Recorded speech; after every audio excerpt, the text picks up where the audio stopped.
नमस्कार दोस्तों, मैं संदीप। स्वागत है आप सभी का आपके अपने ही चैनल सक्सेस टू पर। आज की इस वीडियो में बात करेंगे जो भी हमारे बीए थर्ड सेमेस्टर के छात्र जिनको आने वाले दिनों में 2023-24 या फिर आने वाले 25-26 के सेशन में परीक्षा देनी है, उनके लिए बहुत ही महत्वपूर्ण ये वीडियो है। क्योंकि आज की इस वीडियो में हम पॉलिटिकल साइंस यानी कि राजनीति शास्त्र के most important topics and syllabus के बारे में आपको बताने वाले हैं।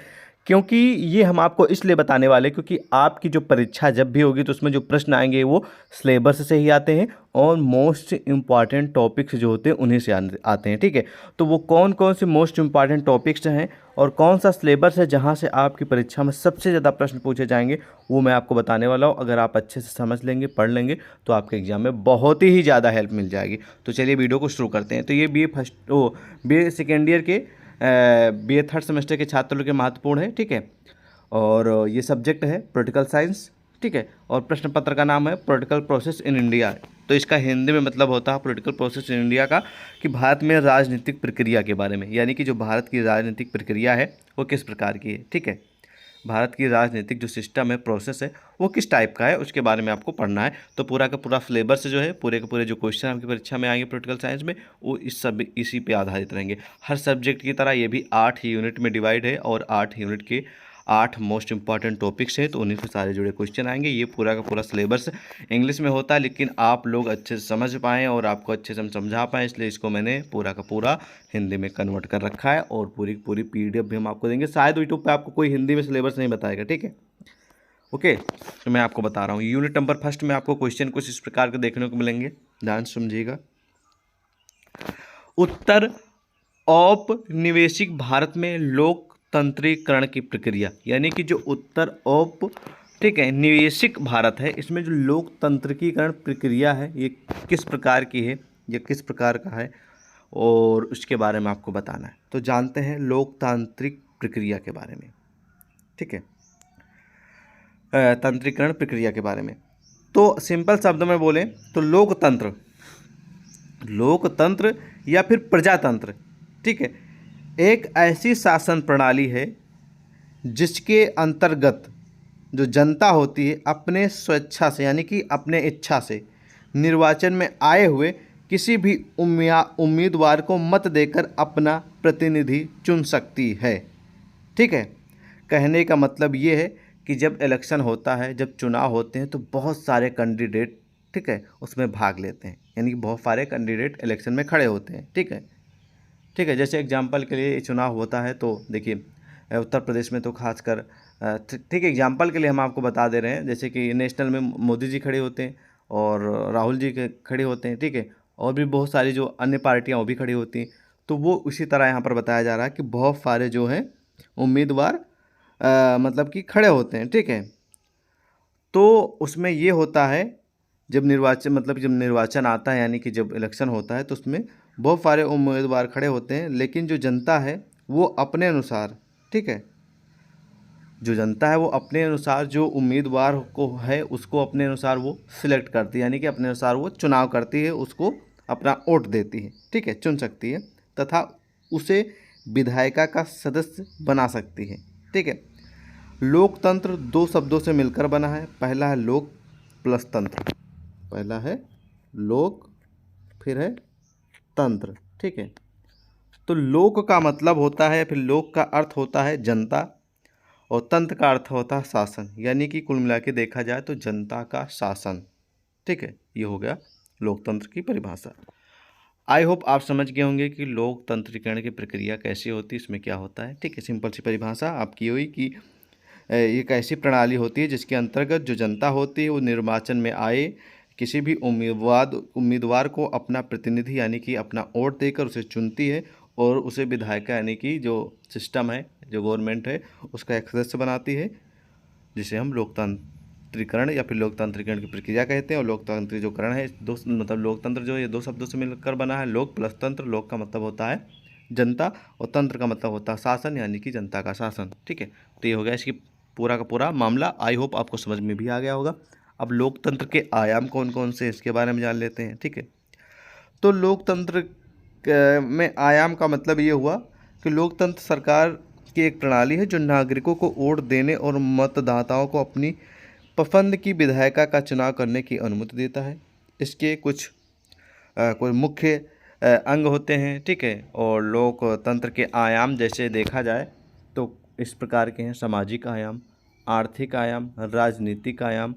तो लोकतंत्र के ये कुछ 3 आयाम होते हैं: सामाजिक आयाम, आर्थिक आयाम और राजनीतिक आयाम, ठीक है। तो इसके बारे में आपको लिखना पड़ेगा। उसके बाद भारतीयों को आकार देने वाले कारक आज़ादी के बाद में राजनीतिक व्यवस्था कैसी थी, उसके बारे में आपको लिखना है, ठीक है। Clear? First unit I hope clear हो गया होगा। बाकी क्वेश्चन आंसर वाली सीरीज में एक एक क्वेश्चन हम उसका उत्तर क्लियर कराएंगे, ठीक है। ध्यान रखेंगे आप सभी। अगला यहाँ पर यूनिट है भारत में अर्धसंघवाद, गठबंधन, राजनीतिक दल और पार्टी प्रणाली, ठीक है। तो भारत में अर्धसंघवाद का मतलब पहले समझते हैं, ठीक है। भारत में अर्धसंघवाद का मतलब समझते हैं। तो अर्धसंघवाद का अर्थ होता है, ठीक है, एकात्मक राज्य। क्या होता है? एकात्मक राज्य और महासंघ के बीच राज्य मध्यवर्ती का रूप। तो कुल मिला के सिंपल सा अर्थ है कि अर्धसंघवाद का अर्थ है एकात्मक राज्य, यानी कि सभी राज्य एकात्मक हो, एकजुट हो, ठीक है। और एक महासंघ के बीच राज्य मध्यवर्ती का एक रूप है। महासंघ का मतलब ये हुआ कि जो बहुत सारी इकाइयों और बहुत सारे समूहों का संचालन करता है उसे महासंघ कहते हैं, ठीक है। तो बहुत सारे जो इकाइयां हैं पॉलिटिकल की, ठीक है, राजनीति की, उसके सभी इकाइयों और समूहों का संचालन करती है। और उसके बाद उसके बीच राज्य मध्यवर्ती का मतलब ये हुआ, मतलब कि किसी के अधीन हो, ठीक है, उसका एक रूप है। मतलब कि मध्यवर्ती का मतलब हुआ किसी न किसी चीज़ पे अधीन हो, तो वो राज्य के अधीन का एक रूप है, जिसको हम अर्धसंघवाद कहेंगे, ठीक है। तो इस प्रकार इसकी परिभाषा लिखना है। बाकी आप अपने अनुसार भी इसको तैयार कर सकते हैं, कोई टेंशन वाली आवश्यकता नहीं। आपको जिस भी तरीके से देखिए, हर जो पैराग्राफ होता है, हर जो क्वेश्चन होते हैं, उसके सारे अलग अलग विद्वानों के अनुसार अलग अलग परिभाषाएं भी होती हैं, ठीक है। तो आपको जो बेटर लगे आप तैयार कर लीजिए, क्योंकि महत्वपूर्ण है, आप ध्यान रखेंगे। गठबंधन के बारे में क्वेश्चन आएगा, ठीक है, ये महत्वपूर्ण है आप सभी के लिए, ठीक है। तो गठबंधन की पहले जान लेते हैं शुरुआत कब हुई थी। तो गठबंधन की जो शुरुआत है मई महीने में सन 1998 में राष्ट्रीय जनतांत्रिक गठबंधन की घोषणा की गई थी। यानी कि जो गठबंधन वाली सरकार है, इसकी जो शुरुआत है सबसे पहले वो 1998 में की गई थी, ठीक है। इस बात को क्लियर ध्यान आ गया ना आपको? 1998 में, ये बात ध्यान रखेंगे।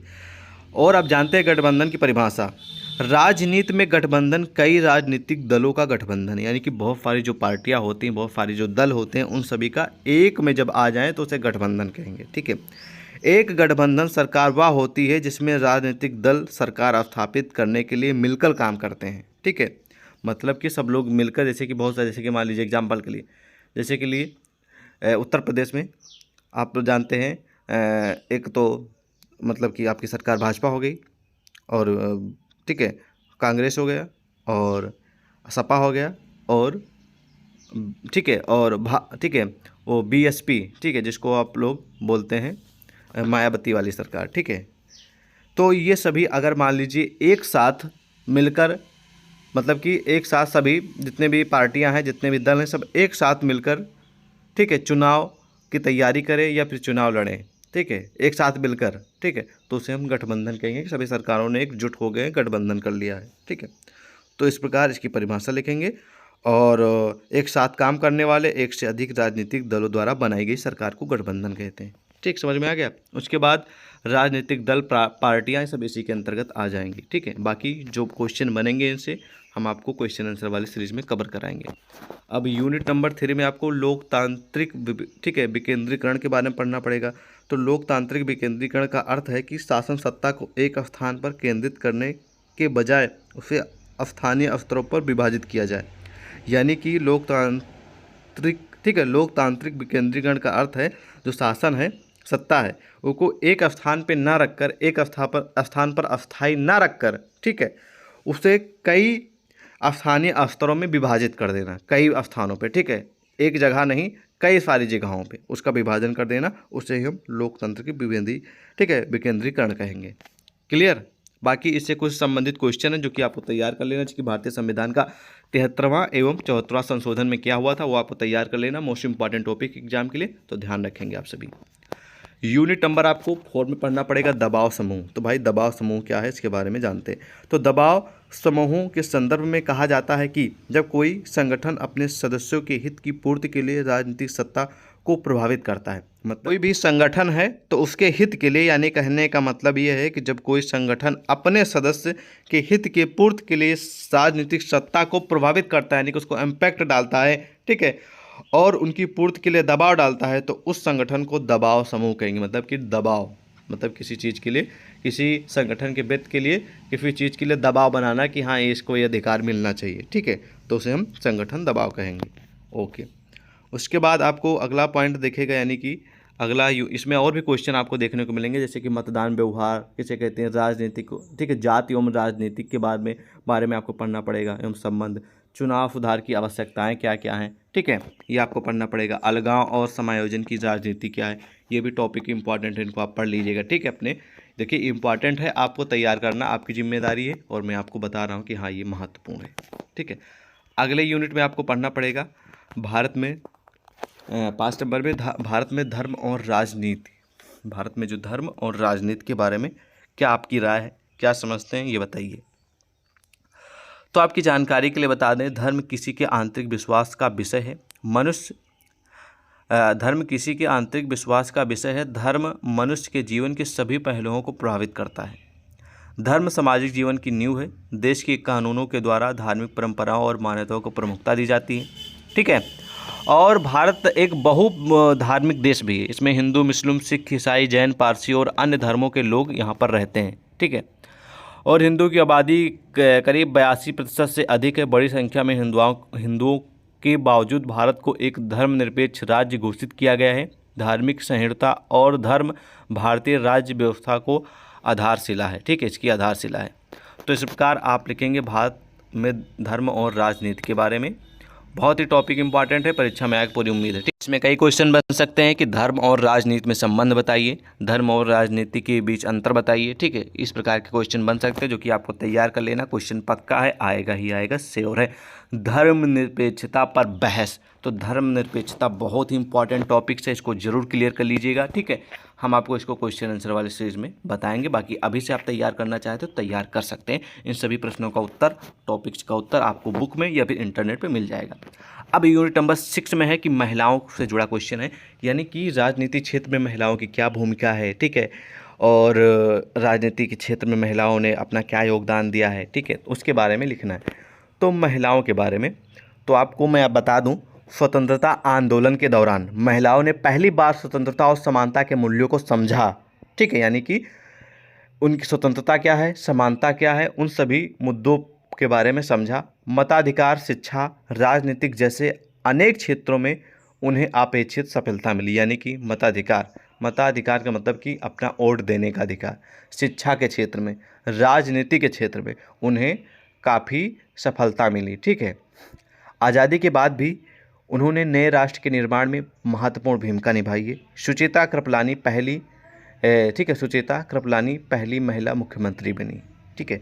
तो यानी कुल मिला के महिलाओं का भी बहुत ज़्यादा योगदान है राजनीति क्षेत्र में, ठीक है, और आने वाले दिनों में बहुत ही ज़्यादा इन पे ध्यान भी दिया जा रहा है, और हर क्षेत्र में, राजनीतिक क्षेत्र में बहुत ही आगे महिलाएं जा रही हैं, ठीक है। ये आप सभी को बताने की आवश्यकता नहीं, आप जानते ही हैं, ठीक है। बाकी इसमें कुछ और क्वेश्चन बनेंगे, जैसे जाति और वर्ग के संबंध के बारे में, ठीक है, ये क्वेश्चन भी महत्वपूर्ण है आप सभी के लिए। तो आपकी जानकारी के लिए बता दें, बहुत ही टॉप लेवल का क्वेश्चन, इसके बारे में हम आपको जरूर बताएंगे। ध्यान सुनेंगे, जाति के बारे में, फिर वर्ग के बारे में। तो जाति एक बंद वर्ग है, जबकि वर्ग में खुलापन पाया जाता है, ठीक है। जाति का आधार जन्म है, यानी कि आप जिस भी घर में जन्म लेंगे वो जिस भी जाति का है, ठीक है, तो आप उसी जाति के कहलाएंगे, ठीक है। तो जो जाति का आधार है वो है जन्म, ठीक है। जैसे कि आप जिस भी जात के हों, तो आपके घर में कोई बच्चा हुआ, तो आपके घर में जो बच्चा हुआ, तो आप जिस जात के हैं, तो आगे चल के वो आप वही जात का नाम रोशन करेगा, फिर वही जात का आगे बढ़ावा देगा, वही जात अपने नाम के आगे लिखेगा, ठीक है। और उसकी सदस्यता जीवन पर्याप्त होती है, यानी कि उसकी जो सदस्यता होती है उस जात की, जिस भी जात में जन्म लेता है, जिस भी घर में, वो हमेशा उसके पूरे जीवन भर वो चलती है, उसे बदला नहीं जा सकता। ठीक है, और ठीक है, उसे बदला नहीं जा सकता। और जबकि जो वर्ग होता है, वर्ग का आधार शिक्षा है, एजुकेशन है, व्यवसाय है, बिजनेस है, संपत्ति है। ठीक है, यानी कि आपका इकोनॉमिक्स वाला सिस्टम। ठीक है, संपत्ति, रुपये, पैसा आदि होने से इसे बदला जा सकता है। यानी कि जो वर्ग है, शिक्षा भी बदली जा सकती है। ठीक है, और जो हमारा व्यवसाय है, बिजनेस, उसे भी हम बदल सकते हैं। संपत्ति भी कभी रहती कभी नहीं रहती, उसको भी बदला जा सकता है, वो भी बदल जाती है। ठीक है, तो कुल मिला के जो जाति है वो बदली नहीं जा सकती, और जो वर्ग है ये बदला जा सकता है। और दोनों का एग्जाम्पल मैंने बता दिया, बहुत ही top level question, I hope आपको समझ भी आ गया होगा। ओके, अगला राष्ट्र निर्माण की चुनौतियाँ। तो बहुत सारी चुनौतियाँ आई, बहुत सारी समस्याएँ आई राष्ट्र निर्माण में। तो भारत में आज़ादी और बंटवारे के बाद सबसे बड़ी और सबसे पहली चुनौती एकता और अखंडता की चुनौती थी, क्योंकि भारत में बहुत सारे धर्म, जाति, भाषा और क्षेत्र के लोग रहते थे। इनके बीच एकता और अखंडता बनाने की चुनौती में कम नहीं था। धर्म, जाति, भाषा और क्षेत्र के आधार पर देश के बंटवारे की मांग पैदा होने लगी। ठीक है, तो राष्ट्र के निर्माण में जातियों को लेकर बहुत सारी चुनौतियाँ आई, भाषा को लेकर चुनौतियाँ आई, क्षेत्र को लेकर चुनौतियाँ आई, जाति को लेकर चुनौतियाँ आई। ठीक है, ये सब आपको पढ़ना पड़ेगा। और बहुसंख्यक और अल्पसंख्यक सांप्रदायिकता, भ्रष्टाचार से जुड़े भी क्वेश्चन आएंगे, और ये राष्ट्र के निर्माण की चुनौतियाँ ये भी हैं, इनके बारे में भी आपको तैयार करना पड़ेगा। टॉप लेवल के टॉपिक हैं। ठीक है, अगला टॉपिक है दल बदल की राजनीतिक। दल बदल राजनीतिक बहुत ही इंपॉर्टेंट टॉपिक है, और इससे भी जुड़े क्वेश्चन आए। तो दल बदल की जो राजनीतिक है, ये मतलब कि ये जो सिस्टम है वो 18 मार्च, ठीक है, 1985 में लागू किया गया था। दल बदल, ठीक है, विरोधी कानून का प्रावधान संविधान की 10वीं अनुसूची में दिया गया है। ठीक है, और इसे 52वें संशोधन अधिनियम द्वारा सम्मिलित किया गया है। सिंपल भाषा में समझे तो दल बदल विरोधी विधेयक 1985 में संसद में पारित किया गया था। कब पारित किया गया था? दल बदल विरोधी विधेयक 1985 में। ठीक है, और लेकिन इसे 18 मार्च 1985 को लागू कर दिया गया था। दल बदल विरोधी कानून का प्रावधान भारतीय संविधान की 10वीं अनुसूची में दिया गया है। ठीक है, तो इसके बारे में आपको तैयार करना है। राष्ट्रपति शासन की राजनीति, ये भी इंपॉर्टेंट टॉपिक है, इसको भी तैयार कर लीजिएगा। ठीक है, तो ये कुछ टॉपिक्स हैं जिनके बारे में मैंने थोड़ा थोड़ा आपको परिचय बताया, और कौन कौन से मोस्ट इंपॉर्टेंट टॉपिक्स हैं आपकी परीक्षा के लिए उनको बताया, और आप इनको अच्छे से तैयार कर लीजिएगा। अगर इस हिंदी वाली सिलेबस की PDF को प्राप्त करना है तो व्हाट्सएप पर मैसेज कर दीजिएगा। जय हिंद।